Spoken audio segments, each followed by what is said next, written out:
Hello, it's me again. Crawford versus Canelo on Netflix. The last time we had a boxing fight on Netflix, it was staged, it was fixed, it was whatever, it was a showcase. It wasn't a real fight, right? We're talking about Mike Tyson versus Paul.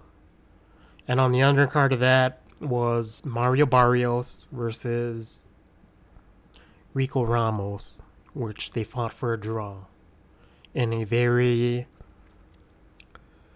boring boxing fight in which both guys didn't really compete.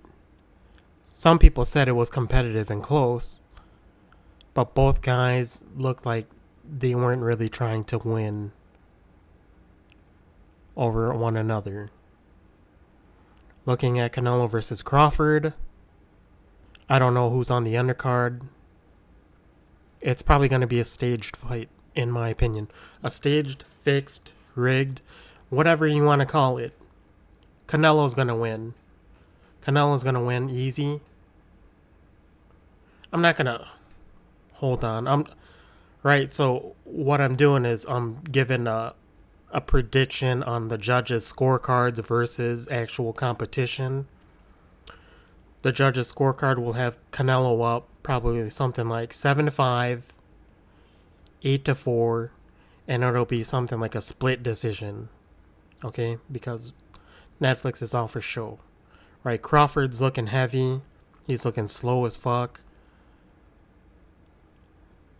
Also, when we looked at Berlanga versus Hamza Shiraz, in which when Shiraz raised his hands, I think I heard something. I don't know if it was from Buffer or from the DAZN commentary, which they said, and here is the mandatory for Canelo. I burped. I think that's what I heard, right? I could have heard it wrong, but I believe on that broadcast they said, and now Hamza Shiraz is now the mandatory for Canelo's title belts. Totally disregarding the fact that he was still supposed to fight Terrence Crawford. Right? Like they just totally forgot about that. Or they just brushed it aside knowing that it's fixed, right? Seeing that Netflix, when you're talking about pitching a show, right? Because that's what boxing is. It's a show that's pitched to networks for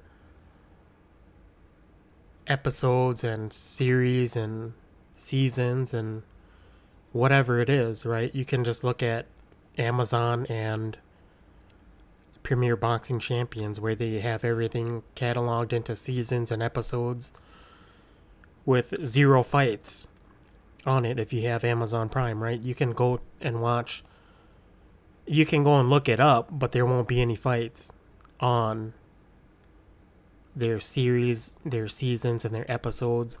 Some bull crap. I believe PBC has something like 80 seasons. Right, so I don't know how they're counting these 80, quote, seasons. Maybe every 4 months or something like that, like an actual season. I have no idea. They don't have any fights, so who gives a crap, right? They don't have any fights that you can even watch. When you're pitching it to Netflix, I don't think Netflix even cares for sports. They want drama, right? Big drama show. They want a big drama show. And so I think when they pitched it, in my opinion, or my speculatory opinion, I believe they pitched this fight to Netflix, and they had the script, right? They had the script, and Netflix, after however many months, they finally accepted the script after it was written. So whatever it was that I said earlier, fixed, script, rigged, whatever, it's most likely scripted. Okay, and Canelo's gonna win because they announced Hamza Shiraz as basically Canelo's mandatory. Okay, now I've been talking for 5 minutes. I'm looking at this timer. So I've been talking a little bit longer than I have, but than I should have on that subject of it being scripted for Netflix because of the way TV works, right? And now we're going into Turkey Al Sheikh, the only person who uploaded a video talking about the dirty deeds of Turkey Al Sheikh and how it's going and the outcome was, the precise one, fight film. Because it was very obvious what Turkey was going to do. He was going to try to get rid of the Ali Act, right? And this was pretty much from the beginning when we found out who was funding all of this stuff and how DAZN was structuring their fights, whether you believed they were fixed, scripted, rigged, whatever it is, right? And so when you look at it from the standpoint of the Ali Act and the way that they're paying these guys, a lot of these boxers are now just actors, right? They're just performers, jobbers, whatever you want to call them. They're just there to take a dive because all it is just boxing entertainment, right? And when you're talking about sports entertainment, as we've seen nowadays with fixed sports that are just very obviously rigged, NBA, the NFL, allegedly, right? So I don't get sued. They're all just fake now. You can predict the outcomes. I think I predicted the outcomes of the Jaguars versus, I think, the Chargers in the NFL like 3 years ago or something like that. The Jaguars were going to just magically score 40 points to win in overtime or something like that in the NFL, right? And I remember I was watching this with a lot of people, and they were questioning me why I had the Jaguars winning, even though they were down 30 or something like that. And I just said, it's entertainment, right? They're playing it for sponsorships, TV ads, all of this other stuff. It's not a real sport when you're looking at the Ali Act, how WWE works, right? When you're talking about UFC contracts are pretty much like WWE contracts, where you're just paying these guys as just mercenaries basically for entertainment, right? So what I'm saying is that boxing has already moved mostly into the entertainment section. I've been saying this for a while, right? Maybe like 7 years or something like that, which kind of crazy how long I've been on YouTube. Going into that, some fighters are real, right? But then the outcome would suggest that, yeah, it is just a business and they've invested all of this money, into these fighters and they need to cash them out and all of this stuff for boxing entertainment to sell pay-per-views or sell views or sell it to the Saudis, right? All of this stuff. That's all it is. And it was very obvious for, like I said, maybe 5 years now that Turkey was heading this way. So, yeah, it's been a very long time that they've been setting this up. But when you're moving away from the Ali Act, it just tells you what boxing is. It's just fake. It's fixed. It's rigged. It's entertainment. It's scripted. Just like Canelo Crawford will be scripted, as they probably already pitched the script to Netflix.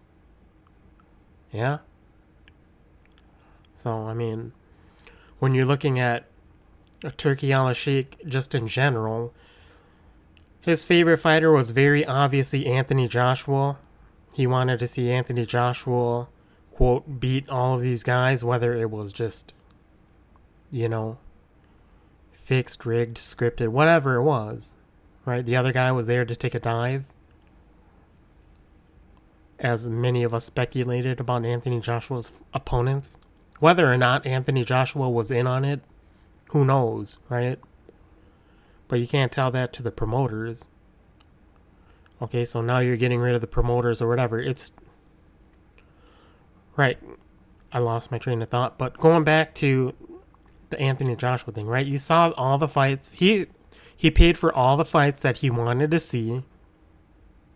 And when Anthony lost to Daniel Dubois, and everybody said Anthony Joshua was done, all of his interest in the sport of boxing basically goes away, right? So think about if you had to pay for these boxing fights and you've already bought all of the things that you wanted to mixed results.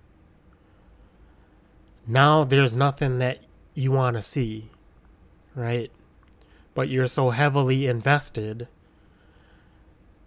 especially on the monetary side. We're talking hundreds and hundreds of millions of dollars, probably billions, right? I think they paid $1 billion for DAZN.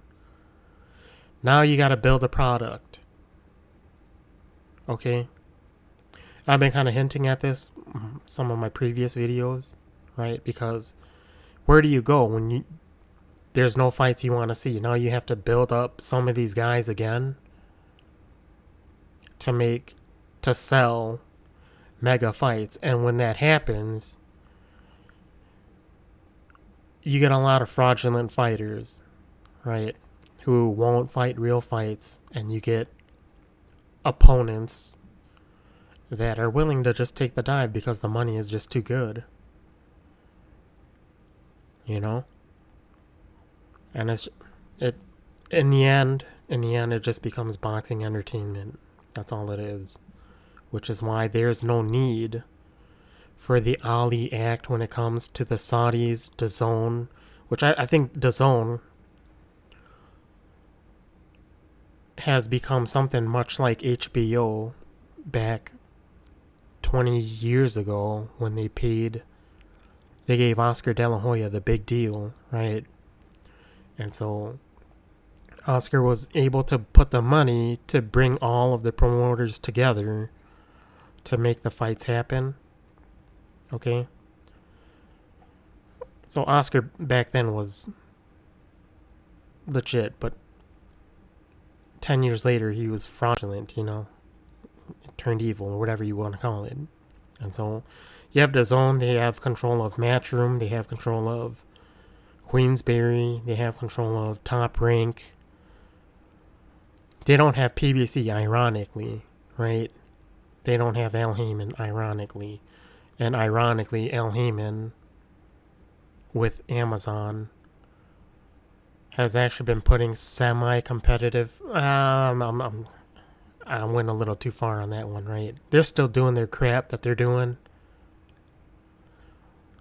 But it's probably not as bad as how fake DAZN has become when it comes to boxing and their match fixing and all of that alleged stuff that I'm saying.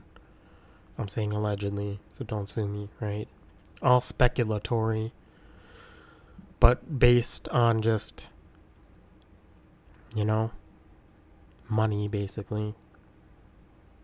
I don't know if I've been kind of rambling a little too much. I've just been seeing the headlines on my YouTube, because I don't really log on to YouTube anymore, but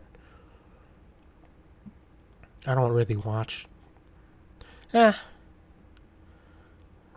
words are kind of fumbling, right? So, again, it's like, yeah, I think I said it. Once you pay for everything you want, but you're so heavily invested, where do you go from there? You have to just make it entertaining so other people want to watch it, right? But you still kind of like the sport.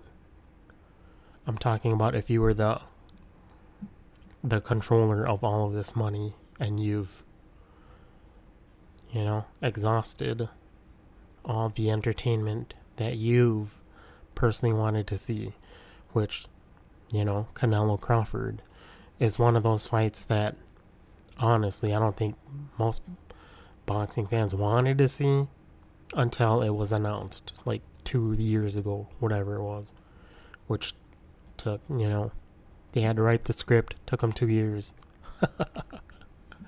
But again, I'm forgetting what I'm saying. even though I'm fully awake. So, thanks for watching.